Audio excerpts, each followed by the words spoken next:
Ladies and gentlemen, there are moments when the sky feels close enough to touch, when breath becomes a prayer and silence speaks louder than thunder. In those moments, heaven does not shout, it opens. And when it opens, miracles do not arrive as fireworks, they arrive as shifts in the soul. The first opening comes when a human being bows, not in defeat, but in humility. When the mind loosens its grip on control, life begins to breathe through you. In humility, the heart becomes a doorway. What you could not force begins to flow. Grace recognizes the empty cup and fills it without asking your permission. The second opening comes when gratitude rises like morning light. Not gratitude for what went right alone, but gratitude for the shaping, the breaking, the becoming. When you bless the journey, instead of bargaining with it, the universe listens differently. Gratitude turns scars into scriptures and teaches the unseen to move on your behalf. The third opening comes when service replaces self. When your hands forget their own hunger and reach to lift another, something ancient awakens. In serving life, you align with its intelligence. The smallest act done with sincerity rearranges destiny. This is not charity, it is communion. Remember this: heaven opens not because we are loud, worthy, or perfect, but because we are present, open, and willing. Stand still enough to listen. Bow low enough to receive. Love wide enough to serve. And watch how miracles, quiet, precise, and timely, find their way to you. Tao 1. Humility opens the door. Humility is not about shrinking yourself. It is about becoming spacious enough for life to enter. When a human being drops the burden of proving, defending, and performing, something subtle yet powerful happens within. The inner noise quiets, the constant demand to be right dissolves. In that softness, life finds an opening. Humility is the courage to admit, I do not know everything, and I am willing to listen. The moment this willingness appears, existence responds, because life only flows where there is room. Most people live with clenched fists, gripping opinions, identities, and outcomes. Humility is the art of opening the hand. When the ego loosens its grip, grace does not need an invitation, it naturally arrives. You may have noticed this in moments of deep surrender. When effort failed, when pride collapsed, when exhaustion humbled you. Suddenly, clarity appeared. Help came from unexpected places. This is not coincidence. Life supports those who stop resisting its intelligence. Humility also means bowing to the process, not just the outcome. When things do not go your way, the arrogant mind asks, why me? The humble heart asks, what is life teaching me now? This shift changes everything. Instead of fighting reality, you partner with it. And when you partner with life, it reveals doors you never knew existed. Many miracles are missed not because heaven is closed, but because pride refuses to bend low enough to pass through the opening. In true humility, comparison dissolves. You stop measuring your journey against another's success or failure. You realize that every soul is walking a unique terrain, guided by unseen wisdom. This understanding frees you from jealousy and resentment, emotions that quietly block miracles. When humility dawns, you respect life in all its forms, people, moments, delays, and detours. Respect becomes reverence, and reverence becomes alignment. Ultimately, humility is not weakness, it is alignment with truth. A humble person stands firmly rooted yet inwardly empty. And emptiness is not lack, it is availability. Heaven does not pour into what is already full of itself. It pours into what is open, receptive, and sincere. When humility becomes your natural state, miracles no longer feel extraordinary. They feel like the natural response of life flowing through an uncluttered being. Sevi 2. Gratitude activates grace. A gratitude is not a polite habit of saying thank you, it is a powerful inner posture toward life. When gratitude arises, the heart shifts from demand to acceptance, from resistance to trust. In that shift, something unseen begins to move. Life responds differently to a grateful being because gratitude signals alignment. It says, I see the intelligence behind this moment, even if I do not yet understand it. This recognition itself becomes an invitation for grace to enter. Most people wait for life to improve before they become grateful. But gratitude is not a reaction, it is a catalyst. When you offer gratitude in the midst of uncertainty, pain, or delay, you break the cycle of complaint that blocks inner flow. Complaint tightens the body and narrows perception. Gratitude relaxes the nervous system and expands awareness. In that expansion, solutions appear, strength emerges, and what once felt heavy begins to feel purposeful. Gratitude also has the capacity to transform wounds into wisdom. When you thank life not only for the joy but also for the struggle, suffering loses its bitterness. You stop asking, "Why did this happen to me?" and begin to ask, "How is this shaping me?" This question changes the texture of experience. What once drained you now deepens you. Grace flows most freely when you stop arguing with the past and start honoring what it has taught you. On a deeper level, gratitude tunes you into abundance rather than lack. The mind trained in scarcity constantly searches for what is missing. The grateful heart sees what is present, and what you consistently notice begins to multiply. This is not positive thinking, it is perceptual clarity.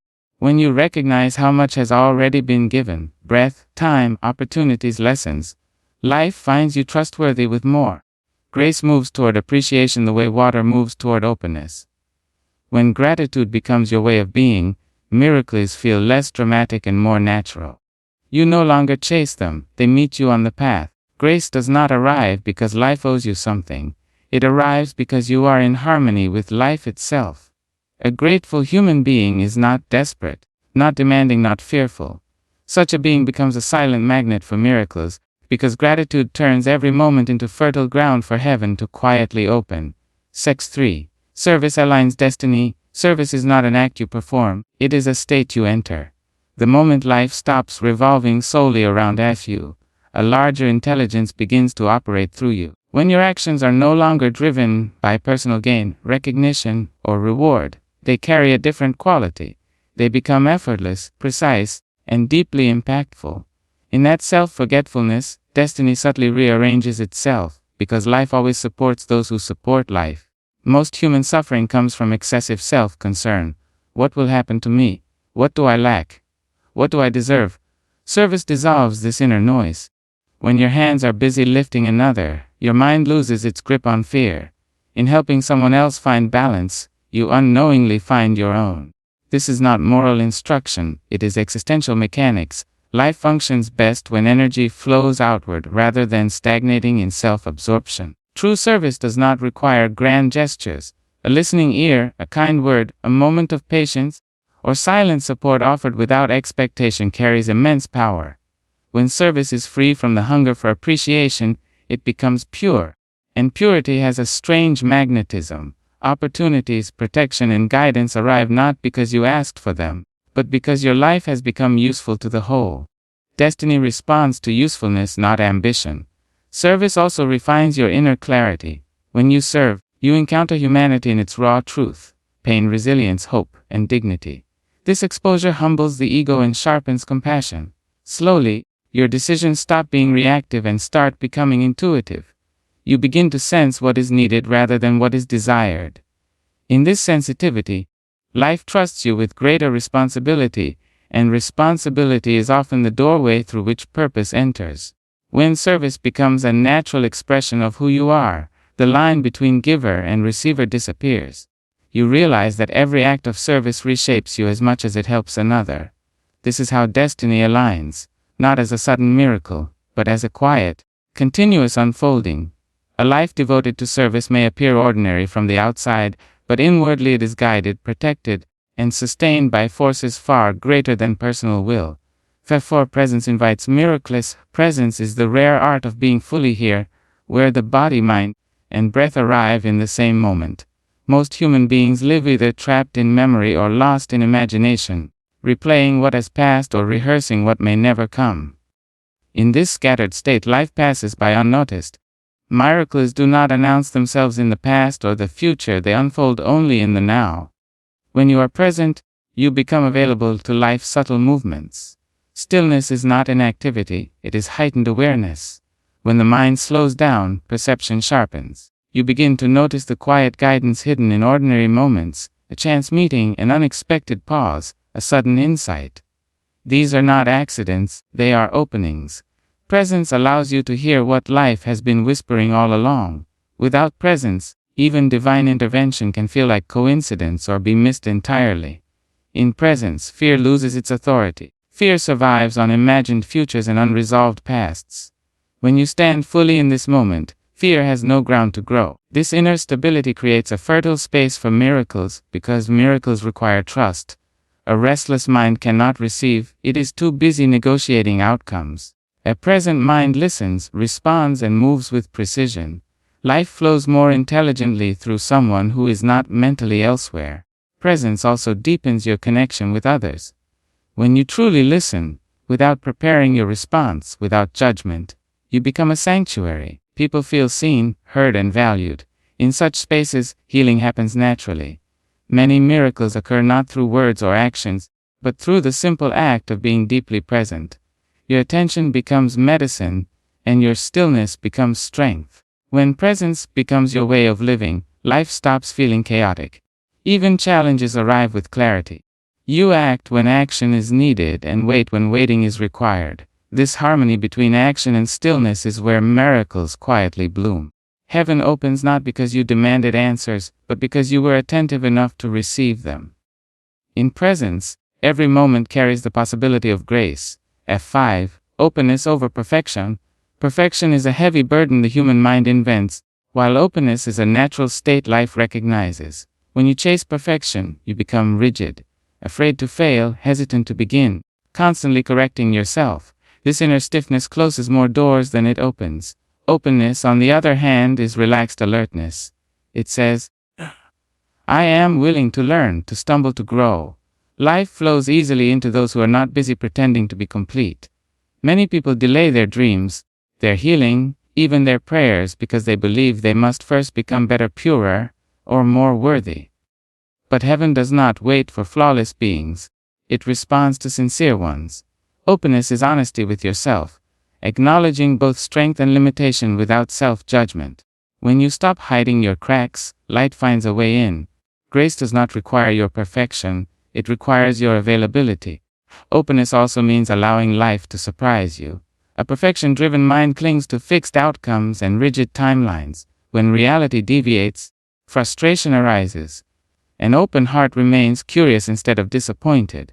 It understands that intelligence greater than personal planning is at work. In this trust, resistance dissolves. What you could not control begins to arrange itself in ways far beyond your imagination. When you choose openness, vulnerability becomes strength.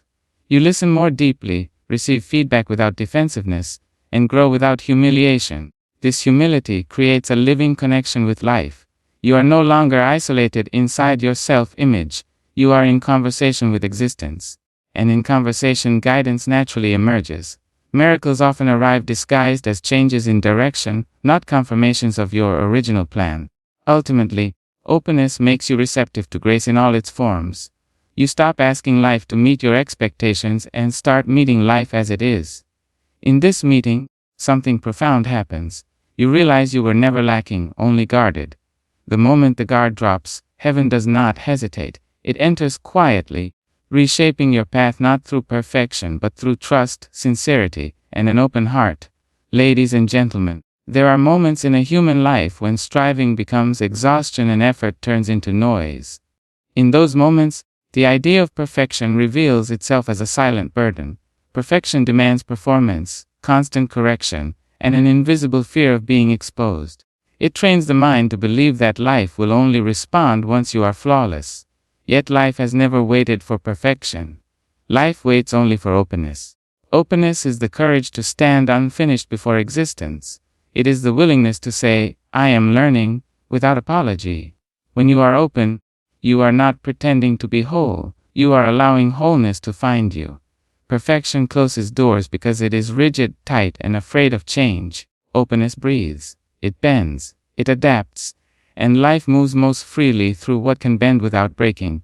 Many people postpone prayer, love, forgiveness, and action because they believe they are not yet ready. This idea of readiness is often disguised fear. Openness does not wait to be ready. It responds to the moment as it is. When you show up with sincerity instead of polish, something subtle aligns within you. The heart relaxes, the mind softens, and the body listens. In this relaxed attention, life begins to guide rather than resist you. Openness also dissolves the illusion of control. A perfection-driven mind wants certainty, predictability, and guarantees. But life is not a machine, it is a living process. When you release the need to control outcomes, you become sensitive to direction. You begin to notice signals instead of forcing results. This sensitivity allows you to move with life rather than against it, conserving energy and increasing clarity. Vulnerability is a natural expression of openness. When you allow yourself to be seen as you are, without masks or defenses, you stop leaking energy into self-protection. This conserved energy becomes awareness. Awareness sharpens intuition. Intuition guides action. In this sequence, mistakes no longer feel like failures, they become adjustments. Growth becomes organic rather than forced. Openness also transforms relationships. When you stop trying to appear perfect, connection deepens. Listening becomes genuine. Compassion replaces judgment. You allow others the same freedom you give yourself, to be incomplete, evolving, and human. In such spaces, healing occurs without effort. Trust builds naturally and understanding flows without argument. An open being is receptive, not passive. Receptivity is intelligence without resistance. You question without cynicism. You accept without resignation. You move without anxiety. Life responds to this quality because it recognizes cooperation. When you are open, guidance does not need to shout. A whisper is enough. Openness is not weakness, it is resilience without rigidity. It allows you to meet uncertainty without panic and change without collapse. In openness, you do not demand answers, you allow clarity to emerge. And as clarity emerges, the path unfolds step by step, not as a final destination, but as a living, breathing movement of life through you.